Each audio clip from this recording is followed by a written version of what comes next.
नमस्कार दोस्तों, बात साइकिल अकेडमी में आपका स्वागत है। आज हम चर्चा करेंगे भारतीय रिजर्व बैंक के बारे में। इसमें सिंगल पॉइंट होते हैं, जैसे कि आपसे डायरेक्ट क्वेश्चन पूछ लिया जाता है। इसमें कुछ समझाने वाला नहीं है, लेकिन हाँ कुछ महत्वपूर्ण बिंदु हैं जिस पर हम चर्चा करते हुए आगे बढ़ेंगे। ओके, तो पूरा वीडियो से आप जुड़े रहिएगा। बहुत ही इंपॉर्टेंट क्लास होने वाली है। अक्सर एग्जाम में पूछ लिया जाता है क्वेश्चन, ये सदाबहार एकदम क्लास होने वाली है। तो शुरू करते हैं भारतीय रिजर्व बैंक के बारे में। क्या होता है भारतीय रिजर्व बैंक? रिजर्व बैंक की जो स्थापना हुई थी, ये कब हुई थी? इसकी स्थापना हुई थी 1 अप्रैल 1935 में की गई थी। 1 अप्रैल 1935, याद रखिएगा इस चीज को। और 1 जनवरी 1949 को इसका राष्ट्रीयकरण कर दिया गया था। ओके, इसको राष्ट्रीयकृत कर दिया गया था। 1 अप्रैल 1935 में स्थापित हुआ था और 1 जनवरी 1949 को जो है इसका राष्ट्रीयकरण किया गया। और ये भारत का एक केंद्रीय बैंक होता है। इसका मुख्यालय जो है वो मुंबई में है। कहां पर है? मुंबई में। भारत में मौद्रिक एवं साख नीति रिजर्व बैंक के द्वारा ही बनाई जाती है। ओके, और लागू भी की जाती है। याद रखिएगा, मौद्रिक और जो साख नीति होती है वो रिजर्व बैंक ही बना रहा होता है। नेक्स्ट है सर ऑसबोर्न स्मिथ। ये आरबीआई के पहले गवर्नर थे। सर ऑसबोर्न स्मिथ साहब जो है ये आरबीआई के क्या थे? पहले गवर्नर। और प्रथम भारतीय एवं स्वतंत्र भारत के प्रथम आरबीआई गवर्नर कौन थे? तो वो थे सीडी देशमुख साहब थे। इन्हीं के समय में आरबीआई का राष्ट्रीयकरण भी किया गया था। बैंकों में और जो अन्य बैंकों के राष्ट्रीयकरण के समय एल के झा आरबीआई के जो है गवर्नर थे। कौन थे? एल के झा। नेक्स्ट है हिल्टन यंग आयोग। ये क्या है?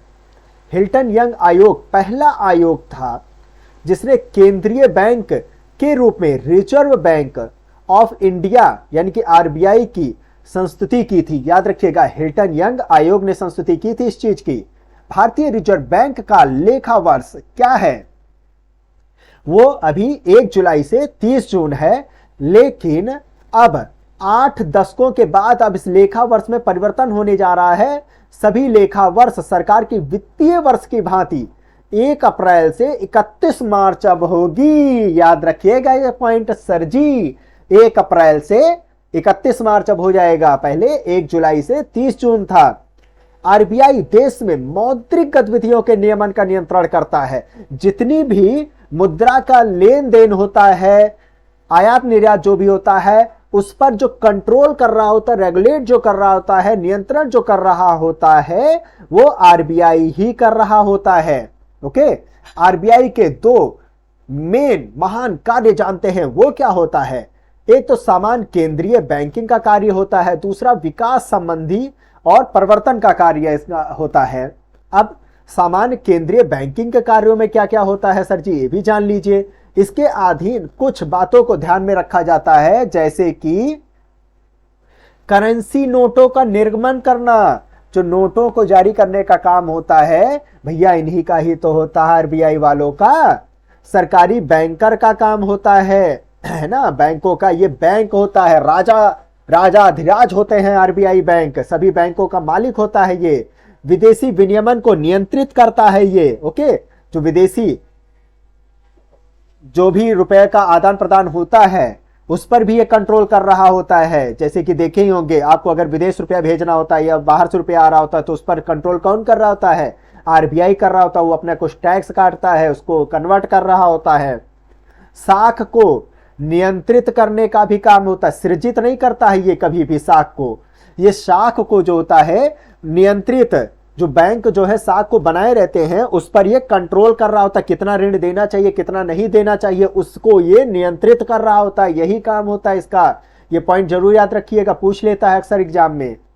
आंकड़ों का संग्रहण करता है और उनका प्रकाशन भी ये कर रहा होता है। जितने भी आंकड़े होते हैं आरबीआई से संबंधित, अन्य बैंकों से संबंधित सारी जानकारी इनके पास उपलब्ध कराई जाती है। नेक्स्ट है विकास संबंधी एवं परिवर्तन के क्या क्या कार्य होते हैं? भाई विकास के लिए भी इनका कुछ कार्य होता है। एक तो होता है मुद्रा बाजार पर प्रतिबंधात्मक नियंत्रण लगाते हैं। मुद्रा बाजार पर ये कंट्रोल करते हैं ताकि अन्य जो भी स्थिति जनरेट हो जाती है ना, कभी मुद्रा में जो तरलता की स्थिति आ जाती है उस पर ये प्रतिबंध लगाने का काम करता है। बहुत ज्यादा रुपए की जैसे मार्केट में आ गया है, सबकी जेबें भरी हैं, तो उसको कम करने का कोशिश की जाती, कम है तो ज्यादा करने की कोशिश की जाती है, तो उस पर ये प्रतिबंधात्मक नियंत्रण का काम कर रहा होता है।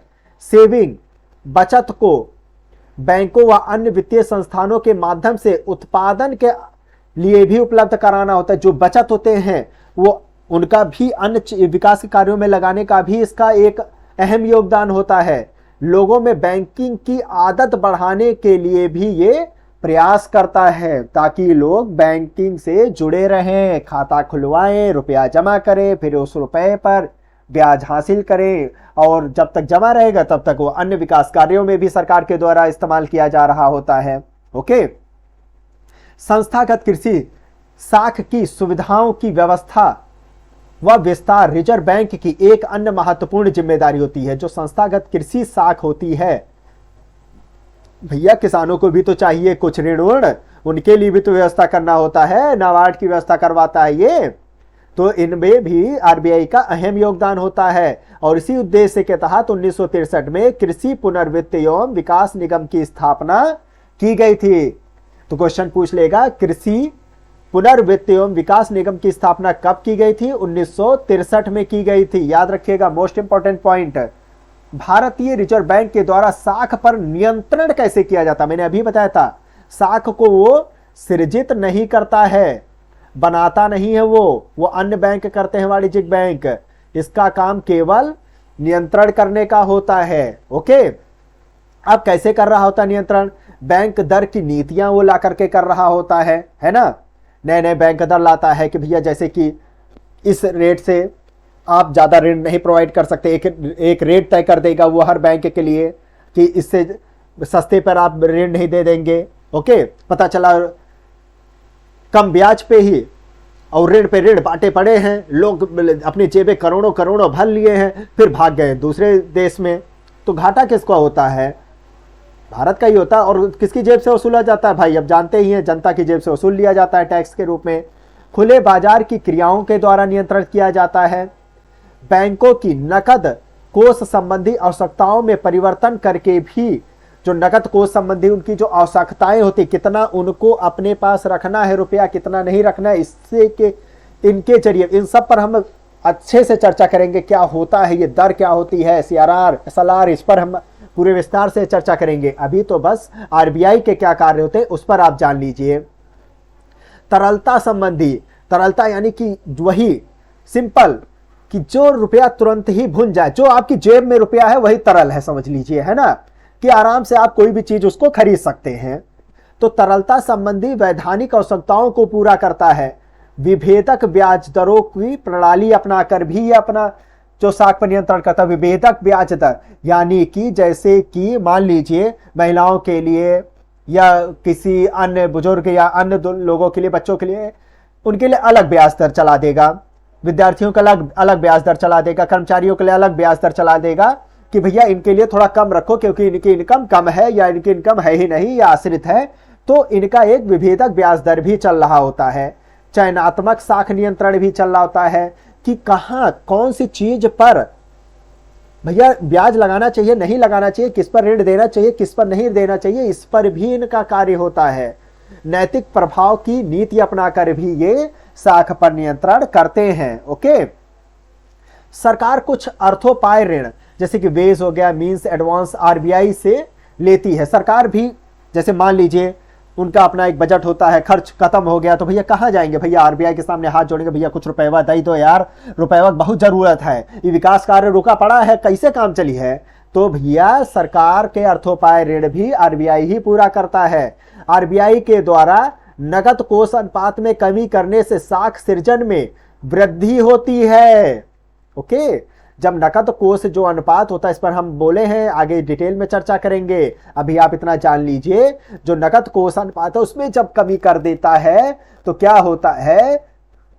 बैंकों के पास अधिक से अधिक रुपया रहता है, क्या करने के लिए? ऋण देने के लिए। तो साख सृजन को इससे वृद्धि होती है। नियत न्यूनतम आरक्षण प्रणाली के अंतर्गत आरबीआई करेंसी नोट भी जारी करती है। ओके, न्यूनतम कोष प्रणाली का जो प्रचलन होता है वो 1957 में अपनाया गया था, पॉइंट याद रखिएगा। और इस प्रणाली के तहत जारी किए जाने वाले नोटों के पीछे भारतीय रिजर्व बैंक को कुल 200 करोड़ रुपए का रिजर्व कोष अपने पास रखना होता है। Point to be noted, 200 crore रुपए का रिजर्व अपने पास रखना होगा। और 115 करोड़, जिसमें से 200 करोड़ रुपए में से 115 करोड़ रुपए का तो सोना होना चाहिए और 85 करोड़ रुपए तक का विदेशी मुद्रा होनी चाहिए आरबीआई के पास। ओके, ये मोस्ट इंपॉर्टेंट पॉइंट है, याद रखिएगा इस चीज को। 1957 में न्यूनतम कोष प्रणाली के अंतर्गत ही इन्हीं के आधार पर फिर वो नोट जारी करती है। वरना तो आप कहेंगे ये आरबीआई रुपया काहे ना जारी कर दे, कागजात तो होता है, जारी करता रहे। भैया सोना रखो तो जारी करे वो बैठ के, है ना। हर किसी की जरूरत होती है तभी तो भैया वो रुपया आता है, वरना तो कागज का क्या मूल्य। आरबीआई के व्यापारिक बैंकों के शाखा विस्तार का नियमन भी करता है। कहाँ कैसी शाखा उसकी खुलनी चाहिए, कितना खुलना चाहिए, इस पर कंट्रोल करता है। व्यापार समापन पर भी वो कंट्रोल कर रहा होता है, उनके लिए नियम कानून बना रहा होता है। आरबीआई व्यापारिक बैंकों के साख सृजन क्षमता को मार्जिन बढ़ाकर नियंत्रित कर सकता है ना। कितनी साख सृजन, कितना ऋण देना है, कितना नहीं देना है, इस पर भी वो कंट्रोल करता है। नेक्स्ट है, कोई भी बैंक अपनी किसी शाखा का स्थानांतरण बिना आरबीआई की अनुमति से तो बिल्कुल नहीं करेगा। पॉइंट टू बी नोटेड, कोई भी बैंक अपनी शाखा को ऐसे नहीं कहीं का कहीं जाकर के स्थानांतरित कर देगा बिना आरबीआई के परमिशन से। भारत के विदेशी व्यापार से संबंधित आंकड़े जितने भी होते हैं आरबीआई द्वारा ही एकत्रित और प्रकाशित किए जा रहे होते हैं। विदेशी व्यापार से संबंधित आंकड़े आरबीआई तरलता प्रबंधन के अंतर्गत मंदी की स्थिति में अर्थव्यवस्था में तरलता बढ़ाने के लिए रेपो और रिवर्स रेपो दर, आगे हम सब जानेंगे, कमी कर देता है और स्फीति को नियंत्रित करने के लिए दरों में वृद्धि कर देता है, जिससे तरलता में कमी आ जाती है। तरलता मतलब बताया था कि सबकी जेब जो भरी रहती है ना वही तरल होता है, जिसको आसानी से आप भुना सके, कोई चीज खरीद सके, जिसका मतलब है ना आपके हाथ में नकद है तो कोई भी चीज आसानी से खरीद सकते हैं, वही तरल हो जाता है। और वही जब कम हो जाएगा, नकद नहीं है, तो फिर क्या कहा जाता है, आप कोई चीज जल्दी नहीं खरीद पाएंगे, तो तरलता में वो कमी कर दिया जाता है, जिससे मुद्रास्फीति पर कंट्रोल किया जा सके। मुद्रास्फीति का अगर आपने क्लास नहीं देखी है तो देख लीजिएगा। आरबीआई की खुला बाजार कार्यवाही का अर्थ होता है सरकारी बॉन्डों का क्रय और विक्रय। इनका जो खुली बाजार की जो कार्यवाही होती है, क्या करते हैं, जो सरकार द्वारा जो बॉन्ड जारी किए जाते हैं, सरकार को भी रुपए की जरूरत होती है, तो क्या होता है, बॉन्ड जारी कर देता है कि भैया मेरे बॉन्ड को तुम लोग खरीद दो। आरबीआई से कह देता भाई बेच दो, किसी तरह इसको बिचवाए दो यार, और हमको रुपया चाहिए विकास कार्य के लिए, तो उसको भी क्रय विक्रय करने का काम भी आरबीआई के द्वारा ही किया जाता है खुले बाजार कार्यवाही के तहत। तो ये जानकारी थी आरबीआई के बारे में। नेक्स्ट टॉपिक, एक नए सब्जेक्ट के साथ हम आएंगे इसी में। ओके, सब्जेक्ट तो अर्थव्यवस्था ही रहेगी, टॉपिक नया रहेगा, तो जुड़े रहिएगा, लगे रहिएगा, ध्यान दीजिएगा। इकोनॉमी को तोड़ देना है, फोड़ देना, आसान बना डालना है, भास IQ एकेडमी के साथ आपको जुड़ जाना है। तो इसी के साथ मैं आपसे विदा लेता हूं। धन्यवाद, जय हिंद।